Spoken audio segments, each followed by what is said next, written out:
In a typical city or town, on a typical residential street, we find a typical home occupied by a typical American family. Like millions of his fellow Americans, John Q. Public earns enough money to keep up the payments on a new car.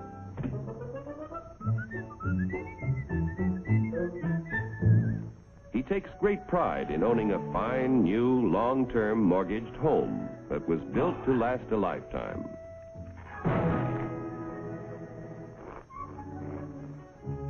Mrs. John Q. Public no longer finds housework fatiguing drudgery, thanks to a host of labor-saving devices, including her husband. Mr. John Q., because of a 40-hour week, has the leisure to dream about his favorite sport. Darling!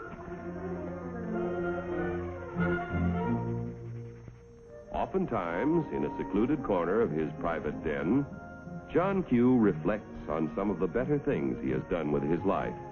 Insurance to protect his family if he is called before his time.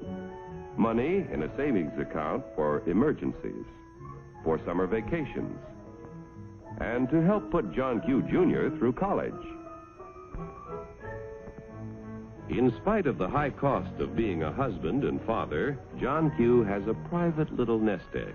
His practical nature tells him it ought to do more than collect moths. Let's see, where did I put this thing? I know it's... common stock. Do I own any? I don't even know what they are. In that case, it might be a good idea to get a little information with a fellow who owns and operates a company that makes and sells oil drums. Each year, customers buy more and more from our, because he makes a better oil drum than his competitors. One day, customers demand more oil drums than the owner can produce. He figures it will take about $3 million to do the job. So he decides to form a corporation to sell shares in his business to raise the capital he needs. First, the owner goes to the state government to get a corporation charter and permit sell shares in this business. Next, our friend goes to an investment banker and shows him the record of the oil drum manufacturing company's past performance and plans for expansion. The investment banker decides to help our friend sell shares in the corporation to raise the $3 million. However, before any shares in the corporation can be sold, certain information must be filed with the Securities and Exchange in Washington. The investment banker and the owner must swear that the information they file contains nothing but the truth. Registration with the SEC does not imply that the government approves the stock issue as a good investment, but only assures the public the material statements about the stock issue are false. Punishment will be according to the law.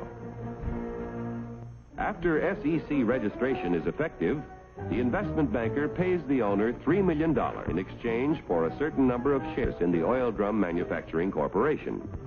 The investment banker sells shares of the common stock to people at a price of $3 million investment and shows a profit for his services in selling the stock. Money received from the sale of shares in the business builds a new and better plant, which produces more and better oil drums.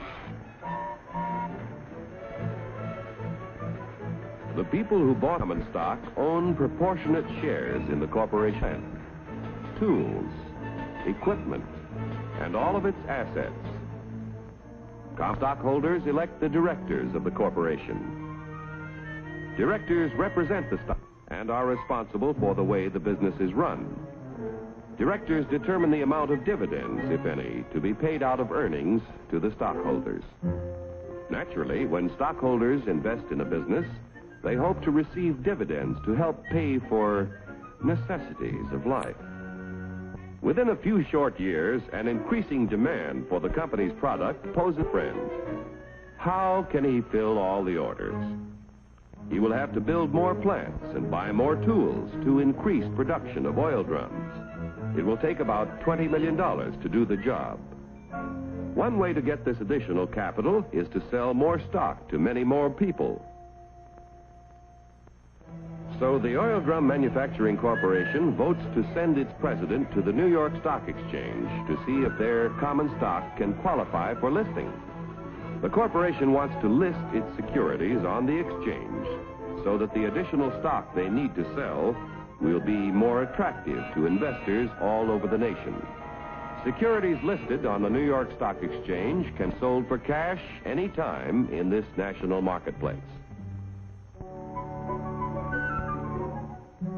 Each year, inquire about listing their securities, but only those which can pass a thorough examination as to their financial health are accepted.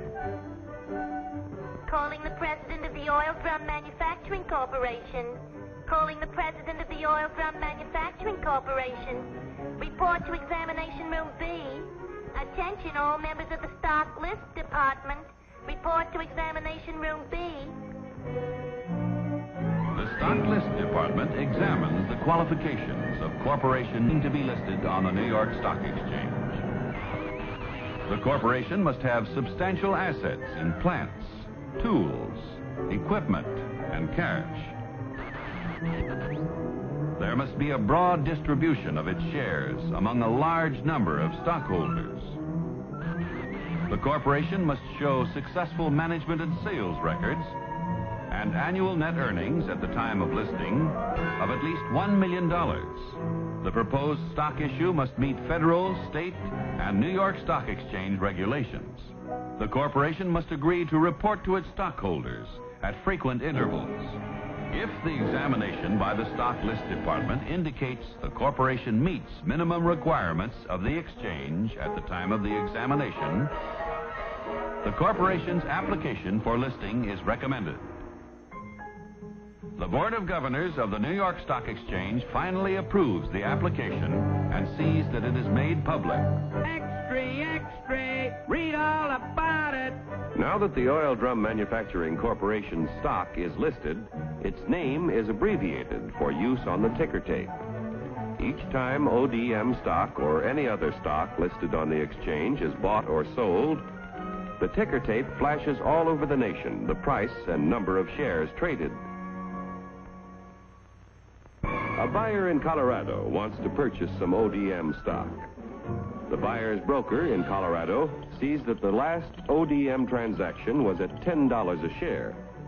The buyer could buy from 1 to 99 shares, which would be known as an odd lot.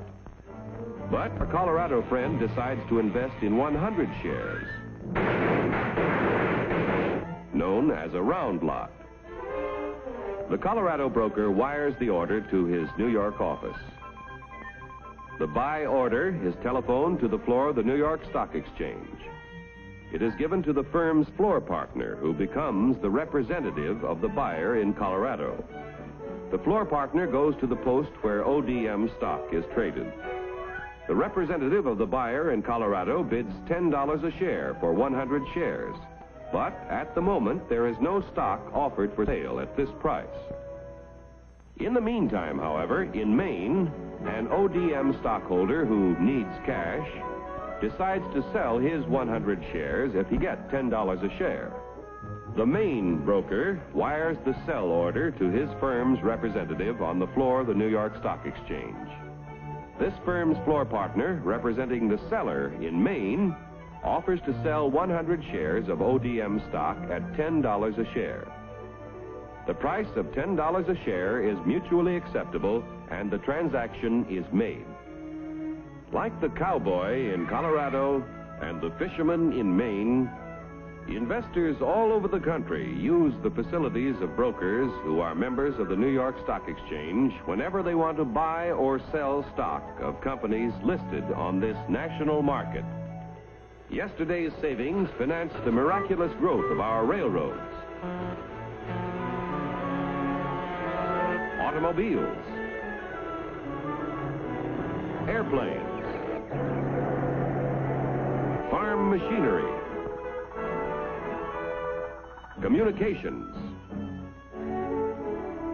electric light and power, textiles, and countless other industries contributing to a more enjoyable life. If a part of our savings continue to flow into industry, American labor, management, and capital can continue to build new tools and plants. Industrial expansion creates jobs for hundreds of thousands of young people who must find employment each year. A growing capacity to produce things which make life better in peacetime can be our greatest protection in time of war. When danger threatens, we can convert industry to produce the things we need to defend ourselves. Common stock investments have helped to make our country prosperous and powerful. Owning a share in American industry is like owning a share in the future of our nation. But remember, John Q., there is a risk as well as an advantage in owning any kind of property. So get the facts before you put your money to work.